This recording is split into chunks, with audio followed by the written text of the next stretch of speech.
Hello guys and welcome back. Today's video will be somewhat different. It won't be a regular reaction or a review or a summary either. Now if you are a student and you agree that subscription based streaming services are not for you yet, then this video just might be the one thing you need right now. It is true that platforms like Netflix, Hulu, Amazon Prime Video, Disney Plus showcase quality content, but we also shouldn't forget that that quality comes with a price which might seem meager to the normal population, but contrastingly not from a student's POV. So this will be a recommendation video where I'll suggest 10 movies, not more, just 10, which you will find on YouTube, and the good news is it's absolutely free. Let's start with the oldest one, Roar, a 1981 box office disaster. Let me just put that out front. It had a budget of $17 million but grossed only $2 million worldwide. But simply because it failed at the box office doesn't necessarily have to mean this movie isn't worth your time. Roar was conceived by Noel Marshall and Tippi Hedren in 1969 after she starred in Satan's Harvest in Mozambique. During its filming, they came across a plantation house which had been overrun by a pride of lions as their numbers were shrinking, with poachers on the rise every single day. As a result of this endangerment, the pride moves in and occupies the nearest settlement they could find. Now you might think I just told you the entire plot, but no. This is what actually happened in real life. This inspired the couple to consider making a film and use the great cats as their stars. If you are a Discovery or an Animal Planet channel lover, then you might take a liking into this one. It addresses two burning issues with respect to animals in the wild: poaching and depleting forest cover, and how the animals tend to respond back to that threat. A heads up, there will be lots and lots of lions on this set. The second movie on the list is Castaway, a New Millennium film starring Tom Hanks. He plays the character of Chuck Noland, who is a FedEx employee and also a time-obsessed systems analyst who travels the world resolving productivity issues. To resolve one such problem in Malaysia, he boards a plane but encounters a fierce storm on the way. His plane crashes into the Pacific Ocean. Although Chuck escapes, he is stranded on an uninhabited island with no hope of return or rescue. But then something happens which makes him get back to his feet and find his way back home. This movie is all about perseverance and getting back at life when all doors seem to close on you. So if you're feeling low or reconsidering career choices, you know which movie to pick. The next movie is from the genre of comedy. To be a little more specific, it's a zomcom, and probably the funniest one ever made. So a zomcom, as you might have already guessed, is a zombie movie with a comedy skin. Like all zombie movies, the sole objective is to survive the apocalypse by trying not to get bitten by brain-dead creatures commonly referred to as the zombies or walkers or the living dead. It is called Shaun of the Dead. Starring the ever-hilarious Simon Pegg, this film is about four friends who are caught in a zombie uprising and decide to take shelter in a pub with their loved ones. It was inspired by the movie Dawn of the Dead, which released earlier that year. This movie instills in the audience the love for one's family that one should hold, and also to look out for the ones who are trying to leech us out or feed off us. Now, y'all must have heard about the Oscar-winning movie Parasite, which was directed by Bong Joon-ho. It had won a total of 4 golden statuettes. It also crafted history when it became the first foreign language film to win the Best Picture award in the main category. But this isn't about the movie. It's about the director, Bong Joon-ho. He's a South Korean filmmaker. His movies include social themes, dark humor, present-day scenarios, and sudden tone shifts. I remember the speech that he gave at the Golden Globes. He said, "Once you overcome the 1-inch tall barrier of subtitles, you will be introduced to so many more amazing films." And that is the reason why I took some time out to watch some of his other films and found them to be quite awakening in certain ways. So this next movie on the list will be one of his, which released in 2006, and it's called The Host. He released The Host first just so he could release The Parasite later. Get it? This movie is about a lower-class Korean family who set out to rescue their youngest member from a river monster which mutated from a normal aquatic creature overnight after an American scientist carelessly instructed his Korean assistant to dump formaldehyde into the Han River, an event which is based on a real-life incident. But the monster represents a dual threat from both inside and outside. It is an artful nod to the oppressive military regimes of the Japanese and the Americans on Korea and how the Americans helped propagate a virus to subdue the Korean public. A subtle reference to the dangerous Agent Yellow, which was used by the Americans as a tactic during the Vietnam and the Korean Wars. Each family member must overcome his or her deepest weakness and work together to defeat this monster.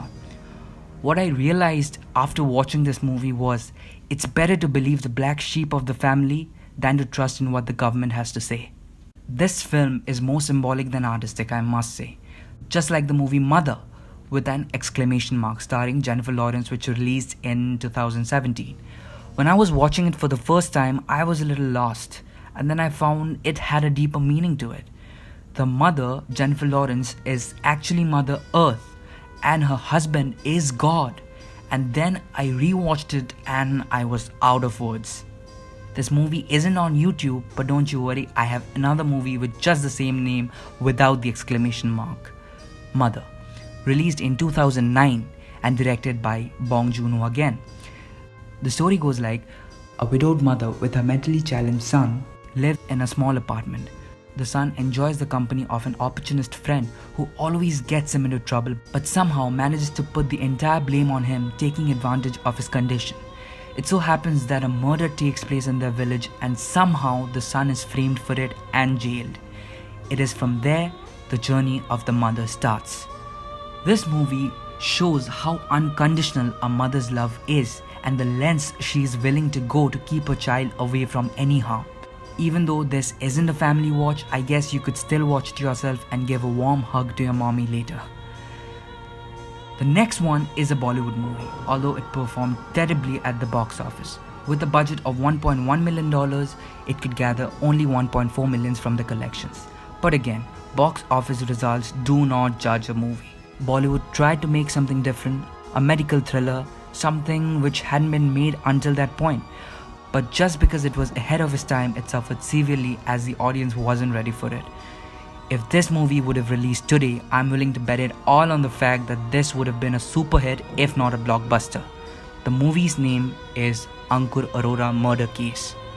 The film takes up an urgent and disturbing issue of death during surgery and is based on real-life incident where a boy dies on the operation table due to medical negligence on the hospital management's part. They go to great lengths to fabricate reports, bribe witnesses, and get the blame off their shoulders. But in the end, truth wins no matter how influential the culprits are or how weak the evidence is. I highly recommend this. No list is ever really complete without a horror movie. So this next one is called Oculus, which released in 2013, and among others it starred Karen Gillan, aka Nebula from Avengers or Ruby from Jumanji. This is a story about an antique mirror known as the Lasser Glass and two siblings, Tim and Kaylee. As harmless as it may seem, this antique piece of junk has a dark history to it. The reflections from it contain a spiteful supernatural force that infects the mind of anyone who gazes into it. For years, the siblings have shoved it aside, locked it up in an attic, but they finally decide to confront that fear and in turn entangle themselves badly in the mirror's evil spell. If you're up for something spooky and thrilling, then I suggest you get yourself a tub of popcorn, dim the lights, and enjoy this one. The 8th movie in the list will be another Bollywood movie which received a huge response. It's named Trapped and it stars Rajkumar Rao. Shaurya, the character played by Rao, accidentally locks himself up in this newly rented apartment in a desolate Mumbai high-rise for almost a week. To make things worse, his phone battery dies, and since the building is completely devoid of residents, electricity and water or food supply, Shaurya must take extreme measures to survive this unexpected nightmare. It almost has a similar tone to the movie Castaway, but not quite. In Castaway, Tom Hanks was stranded on an uninhabited island, but here we have the director using a Mumbai apartment right in the middle of a crowded street. The sheer brilliance lies in the fact that he could turn a small apartment into the devil's playground. The 9th movie in the list features my all-time favorite action star, Jackie Chan. But this isn't one of his primetime movies. On the contrary, this movie was shot when he was 63 years old.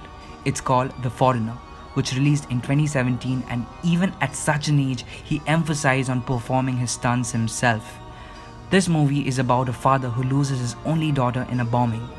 He urges the authorities, writes to them every day, and even goes to the extent of visiting the police station every other day to ask them to take action against the miscreants who orchestrated the attack.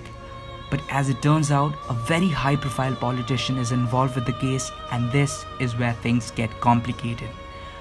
This high-profile politician is played by Pierce Brosnan, and so it's basically Brosnan versus Chan in the end.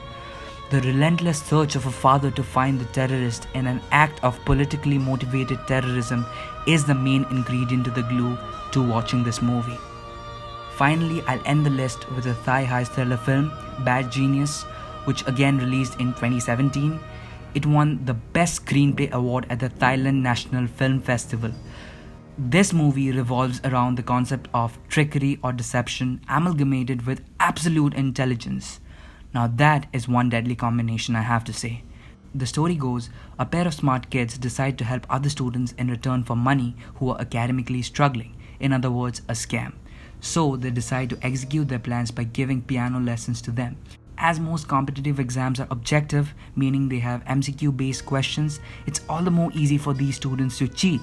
The intelligent duo figure that if they could teach the others a certain hand movement for a certain option, their plan just might work.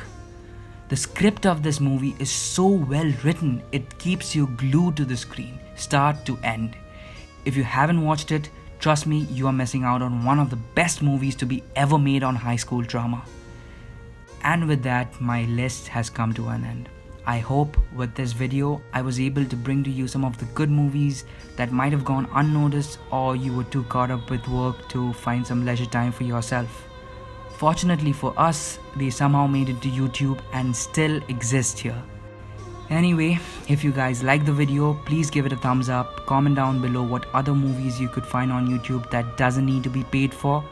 And if you're new on this channel, I urge you to press the red button gently. It really helps support the channel and encourages me to try out more and more stuff online. Thank you again for hanging out, and I'll see you guys in my next video. Take care.